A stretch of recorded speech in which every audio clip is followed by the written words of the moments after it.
Voltamos com o segundo bloco do programa Rico em Audiência em Marabá, o programa Escola Bíblica. Nós estamos sabendo que ele está uma bênção, alcançando muitas vidas, vários irmãos e amigos, e nós somos felizes por você que gosta da palavra de Deus, porque aquele que gosta da palavra, né, evangelista Wally, que ele vai ligar no programa Escola Bíblica, ele não vai deixar de assistir na sua noite de sábado. Então, hoje, falando sobre o ministério do profeta, como é bom a gente ter um profeta de Deus na vida da gente. Como é maravilhoso. Profeta na acepção bíblica, tá bom? Na acepção bíblica, é muito bom, porque esses homens de Deus, eles fazem a diferença na vida da igreja. Você crê que ainda existe profeta em nossos dias? Porque o dom de profecia, eu sei que você crê. Nós já aprendemos sobre isso. Mas o homem como profeta, né, o dom de profecia, o dom ministerial de um profeta, você crê? Bom, se você não compreende muito bem, nós vamos agora perguntar aqui para os nossos comentaristas, começando com o pastor Elias. Pastor Elias, o profeta como dom ministerial, nos tire essa dúvida aí. Como a gente pode compreender o profeta do Novo Testamento, que agora é dito como um dom? Ele está aqui ao lado do apóstolo, né? Ele está ao lado aqui dos pastores, dos evangelistas, dos mestres, né? Como a gente pode compreender? Porque a nossa noção é mais fácil a gente pensar no profeta do Antigo Testamento, né? Em Jeremias, como eu falei no bloco passado, em Elias, muito famoso, seu xará, né? Eliseu e tantos outros profetas. Mas como compreender e como diferenciar esses dois ministérios, já que o termo, inclusive, é o mesmo? Muito bem, pastor Marcos. Nós gostaríamos de antemão fazer uma pequena ressalva acerca ainda do Antigo Testamento. Hoje vai girar em torno de comparações, né, dos profetas do Velho e do Novo Testamento para clarear a compreensão nossa do Novo Testamento, ou do profetismo no Novo Testamento, seja dom espiritual de profecia, seja dom ministerial de profeta. Mas em relação ainda ao Velho, pastor Marcos, é que alguns professores ou coordenadores, ou alguma outra pessoa que porventura esteja nos assistindo, se pergunte, mas por que alguns profetas escreveram, né, livros na Bíblia, fazem parte do cânon sagrado, suas profecias, e outros não? Nós vimos aqui que os profetas do Antigo Testamento se subdividem basicamente em dois grupos. Aqueles que não são, na verdade, profeta e não levam esse nome, que estão vinculados ao Pentateuco, nós já falamos aqui, se trata de Eldade, Medade, se fala dos 70 que foram chamados para receber do Espírito de Deus, lá em Números capítulo 11, se fala de Arão, enfim, se fala de tantos outros. E o outro grupo são os profetas por ofício, tem Jaziel, tem Elias, Eliseu, enfim, e tantos outros, Isaías, Jeremias, e esse segundo grupo se subdivide em dois grupos, os literários e os não literários. Não literários são aqueles em que as suas profecias, suas mensagens, não ficaram registradas propriamente como um livro. No caso de Elias, Eliseu, e nem por isso eles deixaram de ter um ministério poderoso também e sobrenatural da parte de Deus, que fique bem evidenciado isso. Os profetas literários, nós vemos que são esses que você conhece: Isaías, Jeremias, Ezequiel, Daniel, Osé, Joel, Amós, Jonas, Miqueias, Naum, Abacuque, Sofonias, Ageu, Zacarias, Malaquias, que são os profetas maiores e os menores. Você muito bem conhece, e maior e menor aqui também evidenciar de que não é porque o maior é mais importante do que o outro que é chamado menor, não. É simplesmente por causa do volume mesmo da sua mensagem profética. Muito bem. E você pode dizer, mas Oséias tem 12 capítulos e Daniel tem só 5. É porque o fator ou o critério aqui para ser classificado como maior ou menor não foi propriamente o tamanho da mensagem, mas o tamanho do tempo em que ele exerceu o seu ministério profético.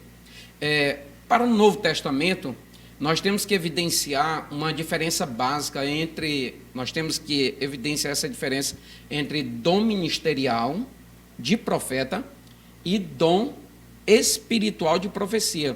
Dom espiritual de profecia, que está em 1 Coríntios 12, 10, e dom ministerial de profeta, que está em 1 Coríntios 12, 28, de uma maneira parcial, mas está muito bem evidenciado em Efésios 4 e 11. E nós vemos algumas diferenças básicas, apesar de que, já vou adiantando que esse dom ministerial de profeta, ele está como que implícito, assim, nos demais títulos eclesiásticos que exercem um poder sobre a igreja, ou exerce atividade de governo na igreja. Então, Deus assim quis que fosse. Mas para que você entenda, basicamente, a diferença entre dom espiritual de profecia e dom ministerial de profeta, primeiro, o dom ministerial de profeta é para alguns, não é para todos. O próprio apóstolo Paulo deixa muito bem evidenciado no versículo de número 28 de 1 Coríntios 12 e Efésios 4 pela expressão. E ele deu a uns.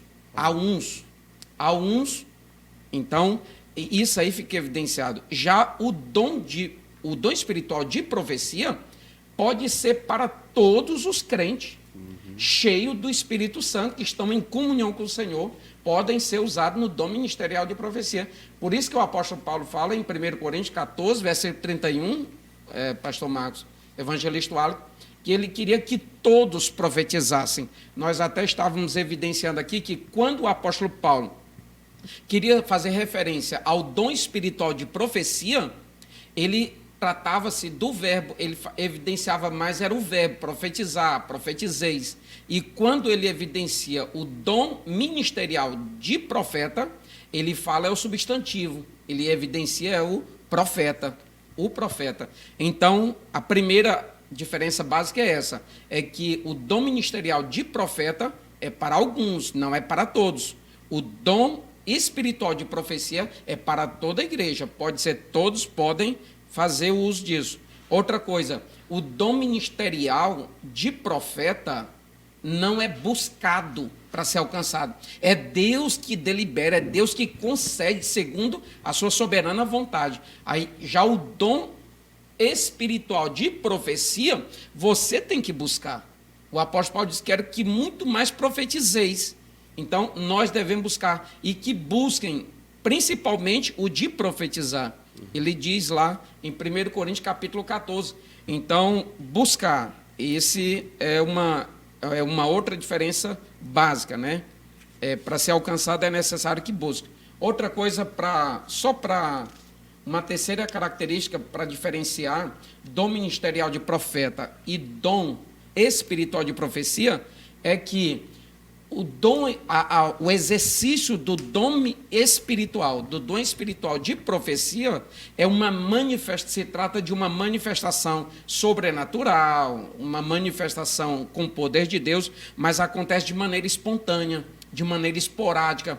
Pode ser que a pessoa, o crente cheio do Espírito de Deus, seja usado uma vez e nunca mais seja usado no dom espiritual de profecia.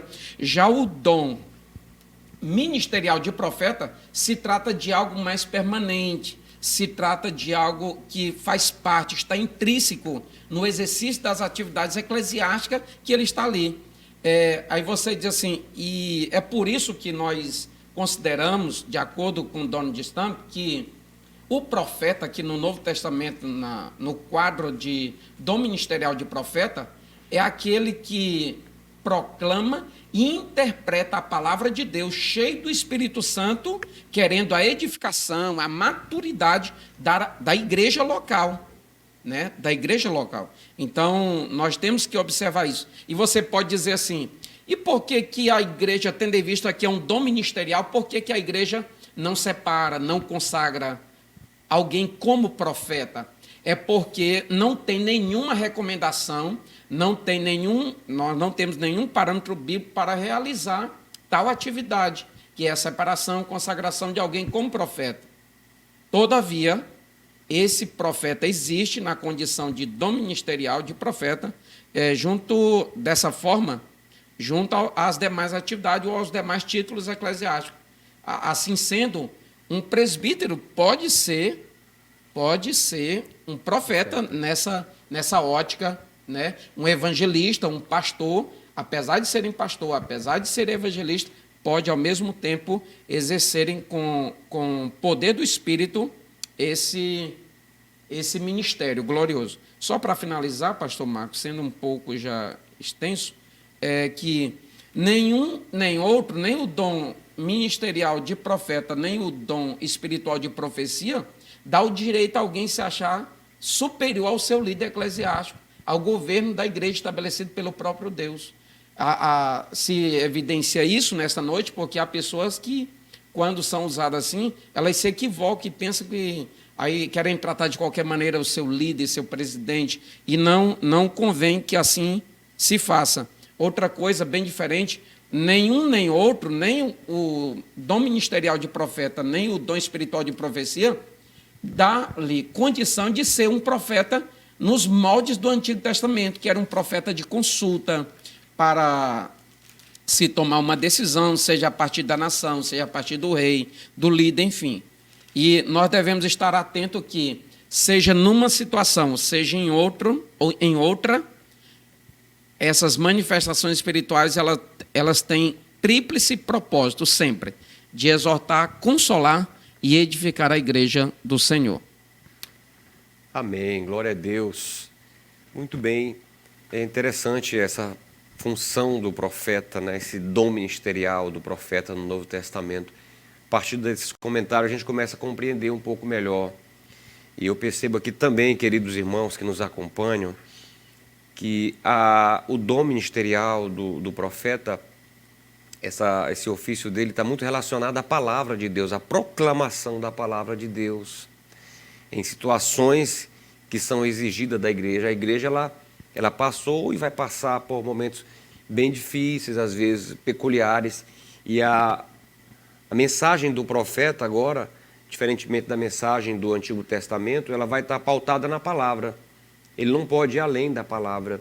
Muitas vezes a mensagem dele, pastor Elias, evangelista Wallace, é exatamente para alertar a igreja sobre a palavra, para trazer à igreja essa compreensão do projeto de Deus, do propósito de Deus, né? Então é muito importante a função do profeta, que pode ser um pastor, que pode ser um evangelista, né? Evangelista Wallace, nos fale mais um pouquinho sobre essa importância, né, essa função do profeta no Novo Testamento. É muito relevante porque, como nós vimos agora há pouco, nós partimos de uma divisão didática para uma situação muito prática. Porque quando nós analisamos, por exemplo, o ministério que nós, na lição passada, estudamos, o de apóstolo, há quem pense que é algo totalmente separado. Mas, como o pastor Elis bem descreveu aqui, é possível que o ministério de apóstolo possa ser acumulado com o ministério de profeta. Não há nada bíblico que impossibilite isso.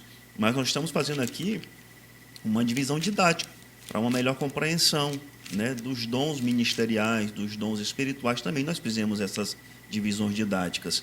Mas é importante que a gente tenha uma ideia, assim como o pastor Elinaldo Renovato comenta aqui na revista. Ele diz que, partindo dessa premissa do que o pastor Elias já tratou conosco, que é possível uma pessoa ter o dom espiritual da profecia e não ter o dom ministerial de profeta. Então, nesse aspecto, é bom que você entenda que há uma separação situacional aqui, né? Então, como o pastor Elias bem definiu agora há pouco, o dom ministerial de profeta não é para todos, mas na nova aliança, em se tratando de um derramar do Espírito, aí sim, o dom espiritual de profecia está acessível a todos, assim como Paulo nos exorta a sempre buscá-lo. Mas o profeta de hoje, da nova aliança, nós já estamos tratando do Novo Testamento, ele não tem mais tão somente a função de ungir reis, de ungir profetas, mas sim a obrigação de proclamar a palavra de Deus.